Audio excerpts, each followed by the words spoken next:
Hey guys, and welcome to Petrol. Now, have you ever thought of starting a YouTube channel?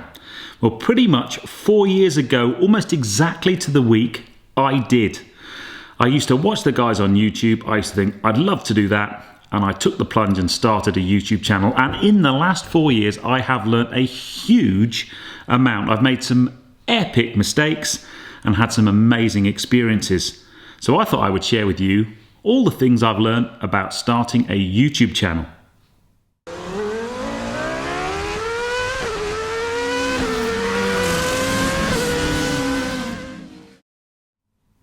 So what I'm going to do in this video is break things down into topic areas. Everything from motivation and why you're doing it, the equipment you need, top tips, and I'm going to focus around an automotive YouTube channel, but that doesn't mean to say if you're not an automotive YouTuber or car YouTuber that this video won't be useful to you, but certainly the main tips are around if you want to become a car YouTuber. So the very first thing you need to ask yourself is, why are you doing it? Now, if you're doing it because you think you're going to make loads and loads of money and buy lots of supercars, then you need to stop this video right now and go make a cup of tea, because it just doesn't happen like that, I'm afraid, people. If your motivation is to make money, then find something else to do, because being a YouTuber, that ain't it. If your motivation is that you have a subject that you love, for me that's cars and driving, and that you want some kind of creative outlet for that, and you want to be able to potentially drive some cool cars or go to some cool events or meet some amazing people, then that's for you. That needs to be your motivation. Certainly don't do this because you think you're going to make loads and loads of money.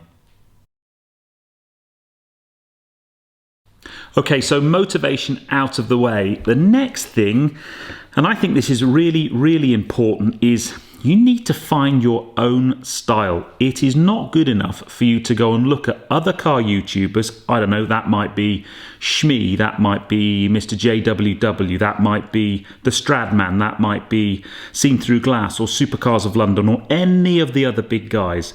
It's not good enough to look at them and just try and do a carbon copy of what they do, because that won't fly. You have to be yourself. Don't get me wrong, you can take inspiration from what they do. I mean, the inspiration I get, I'll tell you the channels that inspire me and I watch a lot because I think I learn a lot from them. In the early days, it was definitely Sam and Seen Through Glass. I think the production quality of what he was doing and still is doing is right up there. For me now I'm a bit more advanced. I love watching Carfection videos because I think, again, their production quality is huge. And don't be wrong, that costs a lot of money to do that. You don't do that on your own as an individual vlogger. You create videos like that, you need to have a team of people, very good camera people, very good editors, very good script writers and presenters. But you can still look at those videos and take some inspiration from them. But then you can also watch other channels and just look at how they make stuff. Maybe it's how they shoot stuff or how they edit stuff, and you can learn from that. But ultimately, you have to boil that down into what you are and what you're good at. And as we go through this video, I'll talk about what some of the things I think I'm good at and what the things I think I'm not so good at. My strength is my ability to talk to the camera and engage people. And I know that, and I work on that strength. My weakness is probably my editing. I know I could learn a lot more about editing and do things a lot better. Now, if I had £1 for every time I'm asked the question, how do I get access to cars? Do you just contact these brands and they give you a car for a week or invite you on these cool trips? Well, I'd be a wealthy guy and I wouldn't actually have to, I'd just go out and buy all the cars. It just doesn't work like that. And in the early days, it definitely doesn't work like that. So the best thing you can do is, first of all, you need to start small. So in the very first films that I created were with my own cars. I was lucky I had 2 cars, and I created some videos around those. I had some friends that had recently bought new cars or had interesting cars, and I did some videos around those. And I built up a little bank of content that I could then take to dealers or take to other people and say, look, this is what I can do. This is the quality of my content. And then you slowly build up relationships with those types of brands. Now, at the end of this video, I'm going to talk about how, as that relationship, as they grow and how, as your channel grows, how you start to get access to cars. We'll talk about that a bit later, but in the early days, you forget it. It's just not going to happen. If you knock on the doors of brands, or if you knock on the doors of dealers with nothing to show, no proof of concept, no demonstration of what you can do, you're not going to get anywhere. So you need to start small. So in the early days, you need to think about what content you're going to create, what your style is, and crack on. So the next thing we need to think about is, what kit do you need? So clearly you're going to need a camera, and we could probably do just a video on cameras and vlogging cameras. If you ever go to an event where there's lots of YouTubers and vloggers and you look at all the kit they're using, everybody uses different kit. Everybody has the things that they really like. The first thing is, most of us will have one of these, a smartphone, and most modern day smartphones have really excellent cameras. So I use my iPhone a lot to make content, and you know, a couple of things. You can vlog with this. You can do it in sort of selfie mode and hold it up, and you can use that forward-facing camera to do detail shots. So in the early days, you don't need to go out and buy an expensive camera if you've got a reasonably new smartphone. You could just start with that. You know, don't go out and spend loads and loads of money. It might not work out for you, or you might not enjoy it. So, you know, you want to kind of wait until you're pretty sure you're going to, you know, do something reasonably well before you start investing lots and lots of money. So my top tip would be, to start with, use one of these. But if you don't want to use a phone and you want something more specific, this is where the interesting thing comes out. Now, I kind of had a look at what everybody else was using, and at the beginning I decided to use basically a camcorder. I went out and bought a Sony camcorder. Now that, sadly, a long time ago it broke, but this is my reserve camera. So the reason I like camcorders, they're normally quite light and easy to use. You can flip out the screen, and you can again do the kind of selfie mode type thing. I've got no card in there, so I'll close that down. They've normally got quite good zoom for the kind of motorsport stuff and the event stuff. I quite like the fact that they've got a zoom. Maybe the most important thing isn't necessarily the form factor, but it's the format of video that you are going to record. So although this is a 4K camera, I don't record in 4K. I personally don't see the point of recording and editing in 4K. Generally, you generate huge amounts of data. It makes editing and managing your data far more difficult, and most people watch it on a smartphone anyway. So to record in 1080 HD, for me, is fine. I think the most important thing is the frame rate of what you're recording, and again, if you look at most camcorders, if you're looking at a frame rate of either 50 or 60 frames per second, if you're doing cars, I think that's a pretty good place to start. So camcorders, and again, my Sony camcorder I started with was like less than £200. They're not massively expensive. The other type of camera you might want to use is a digital SLR. Again, you might already have one of these. I already had a digital SLR for taking stills. What I would say is I actually then upgraded to this digital SLR, and I didn't use it for very long. The reason being is if you want the higher frame rate, then generally you have to start spending a lot more money. And unfortunately, this particular digital SLR only goes up to 25 frames a second. And I just found that was found wanting on a few occasions. If you get a digital SLR that goes up to 50 frames a second, you normally pay quite a lot more for it. For the equivalent Canon, for example, it was pretty much double. It was another 400 quid. But I know a lot of people who use digital SLRs. You can get, because you can play with all the manual settings, you can get really nice depth of focus and all of those types of things. But we're now starting to get into spending lots of money. You know, you're probably talking £400, £500, £600, £700 for a digital SLR, compared with a couple of hundred quid for a camcorder. So it's up to you. And then there are other smaller digital cameras that can be used, the kind of vlogging ones. Again, the problem with these arguably is they're quite big to carry around. So a smaller kind of vlogging camera might be something that you decide to go down. So once you've decided on camera, the next thing you need to think about is audio, is the sound quality. So again, one of the reasons I like camcorders is they often have fairly good built-in microphones. This particular one here even has a windshield, because your problem is going to be when you're outside and it's windy, that wind will be picked up on the mic and you get that kind of background noise, which isn't great. And again, if you're looking at something like a digital SLR, this has an integrated microphone, but it's not a particularly good one. So you might want to start looking at an extra external microphone. So I've got a couple. So you might look at something like this. This is from a company called Rode.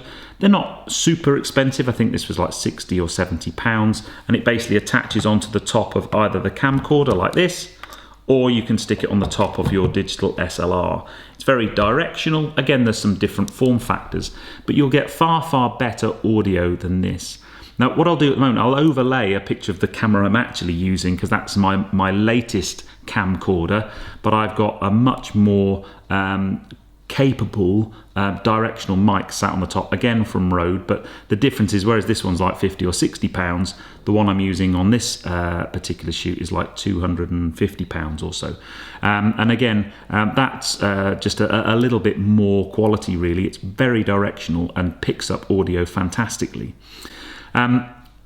One of the things you might want to be doing, and again it depends on the style of video, if you're doing vlog style like this, you probably could get away without one of those, or even just on the integrated cameras, you just put like what's called a dead cat, like a little fluffy sticky thing to stop the wind noise. But if you want to walk around and be more free to walk around, you're probably going to need to start thinking about investing in some kind of wireless lavalier or lapel mic. So in here, basically I've got a little lapel mic that I clip on here. That goes onto a little pack that I have on my waist belt there, and then this other end, the other end of the receiver, clips on top of the camera. It gives me about 100, or maybe not 100 meters, but certainly 50 meters of range. That means I can, when you see me walking around the car and kind of having that freedom to walk around, I'm using one of these, and the audio quality for this is very, very good. But again, you're now looking at, that's, I don't know, I think they're 250, 300 pounds, something along those lines.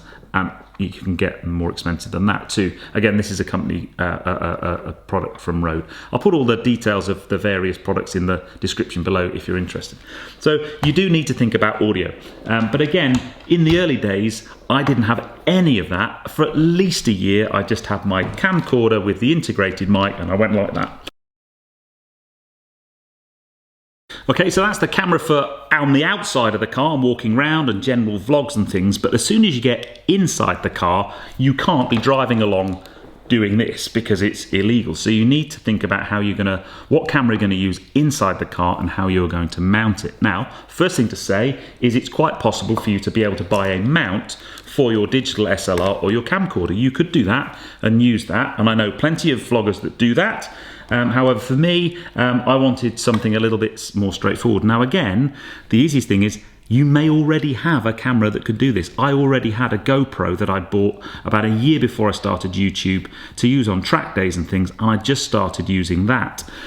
What I also did was have a look at what other people use, and I looked at what Tim, Shmee150 did, and he used one of these. Now this is a Sony ActionCam. I'm not sponsored by Sony ActionCam. My throwaway line is, if it was good enough for Shmee, it's good enough for me. So I looked at these versus GoPros, and I chose a Sony ActionCam. The main reason I chose this was it was a little bit less expensive than a GoPro. At the time, these were maybe 200, 230 pounds, and the inbuilt microphone on these is very, very good. They're small and easy to mount in the cars, but again, most of the YouTubers I know actually use GoPros to do that. But you then need to think about mounting this in the car, so you need some kind of mount. I've either got this mount from Joby, which I like very much because it's really easy to adjust all the different kind of positions in the car, and it's pretty stable. Or if you want something that's a little bit more kind of firm and doesn't vibrate so much, I've got something like that.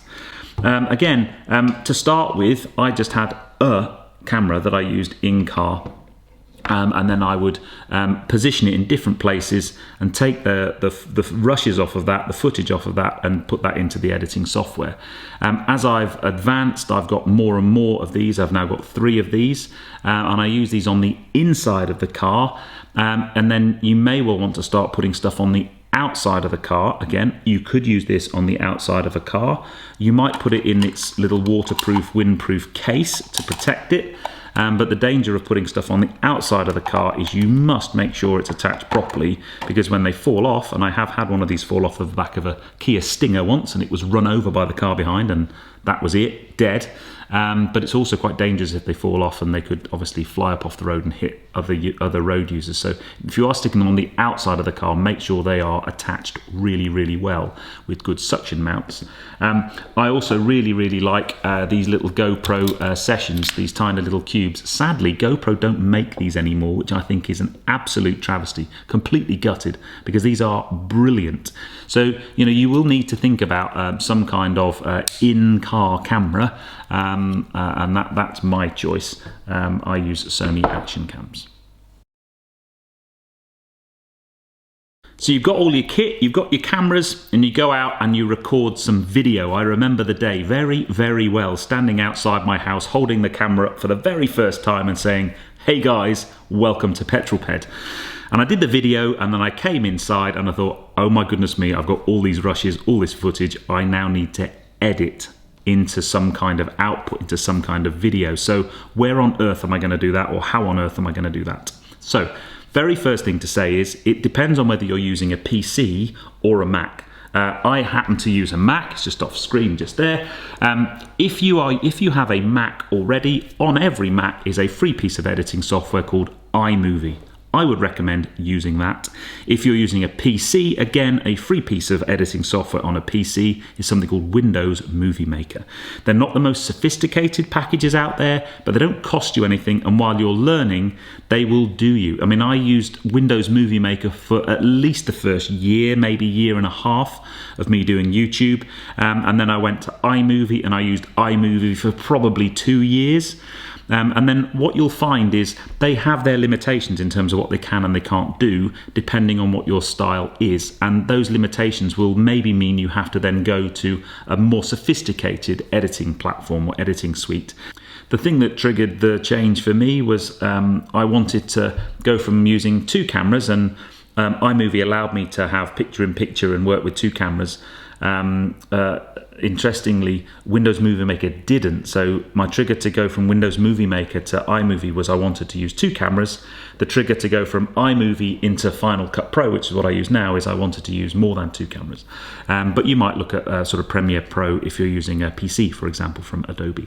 So editing software is one of those things, and then you need to think about what your editing style is. Now, I am not the best editor. I look at someone like my mate Steph and look at the transitions and the amazing things he can do with Final Cut, and I just look on that with envious eyes, because I should basically book myself on an editing course. But I plan and script and film my videos around my limitations as an editor, and then slowly but surely you will learn new stuff and you will build up your skill set to create better and better content. But you don't have to go out and spend a fortune on editing software. Just use what you've got, especially in the early days. You know, don't go and spend lots and lots of money, because you may find it's not for you. Now then, monetization. I know I said right at the beginning, don't do YouTube to make money, but ultimately you'll get to a point where, you know, the reason I do YouTube is it's part of my income stream, and it is a nice thing to do. The rules are very different now to when I started my channel. When I started my channel, you could monetize straight away. Monetization, by the way, just means when you watch one of my videos and an advert pops up at the beginning, the brand that is advertising will pay YouTube or Google an amount of money to place that advert, and then there's a revenue share between Google and the owner of the channel. And then you get basically sent some money every month. When I started, you could monetize straight away. You didn't get any money sent to you until you'd earn at least $100 of advertising revenue. Today, it is very, very different. You are unable to monetize your channel until you have over 1,000 subscribers and 4,000 hours of watch time over a 12-month period.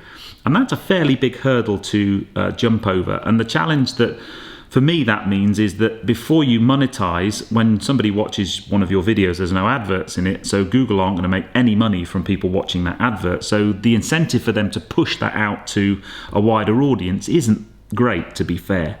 So in the early days, you are going to find it very, very difficult to grow your channel unless your content is absolutely spot on. Ultimately, if you're making great, engaging content and you have an angle that's different, or an opinion that's different, or you just stand out from the rest, then that's going to help. But the monetization rules currently don't make it easy until you get to that 1,000 subscriber mark, and even then, it's not easy. Now then, potentially the question that you have all been waiting for the answer. How do you get access to cars? Believe me, if I fully knew the answer to this question, I'd be a much more happy person. In the early days, it's super difficult. As I said, if you can get access to people you know's cars, that's great. I don't know if you saw my recent Q&A, but just be careful of insurance. Make sure you are insured to drive the car through some means before you do that. Dealer networks. Now, I know a lot of dealers and I know a lot of press teams now, and they get inundated with people wanting to get a car to do a YouTube video. So be aware that you will be one of many, many people trying to get access to cars. And therefore, the thing you need to think about is, why would that dealer or would that brand give you a car? What's in it for them? You know what's in it for you. You're going to get a car to drive and you're going to be able to make a YouTube video. But ultimately, there is a cost to giving you a car. It might only be they give it you for a short period of time, but you need to try and come up with some kind of story. So you might pitch them, what's your, do you know your audience? Now, in the early days, it's going to be very difficult because your audience is going to be quite young, but young, I mean, in terms of duration, you've not had the channel for very long, but go into your analytics on your Google dashboard, understand what's your age demographic of your audience, where do they live, what kind of things do they like, and use that information when you pitch to a dealer or to a brand. Clearly, metrics like how many subscribers you have is an easy metric to understand because it very quickly describes how big your channel is. But how many views do you get? What's your average watch time for a video? One of my pitches, my average watch time for my videos is very, very high compared to the YouTube norm. So a good average watch time for YouTube is maybe 3 minutes for a video. My average watch time on average on the channel is about 7.5 minutes. My record for a video is 16 minutes average watch time. So if that shows how engaged your audience is, how much you relate to that audience. Try and think of some different video ideas. So if you're going to give me a car, what kind of video would you like to make? What's the angle of that video? What's the story behind it? And ultimately, just don't give up. If you can get along to events, so I managed to get my relationships with dealers through track days that they were at or events that they were at, and meet people in person and create those personal relationships. When you start talking about car brands, that's far, far more difficult. Some car brands simply will not talk to you until you're a certain size. I remember, it's a couple of years ago now, but I remember, I'd done a really, really good Honda Civic Type R video with a previous generation of Civic Type R with my local dealer, and the video did like 50,000 views. It was amazing for my channel at the time. That was a big number. And I then contacted Honda directly and said, look, can I have the latest Civic Type R? Here I am, I've just done 50,000 views, I've got 7,000 subscribers.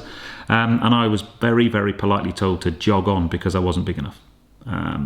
That's something you're going to have to get used to. Even now at 47,500 subscribers, generating, 450,000 views a month.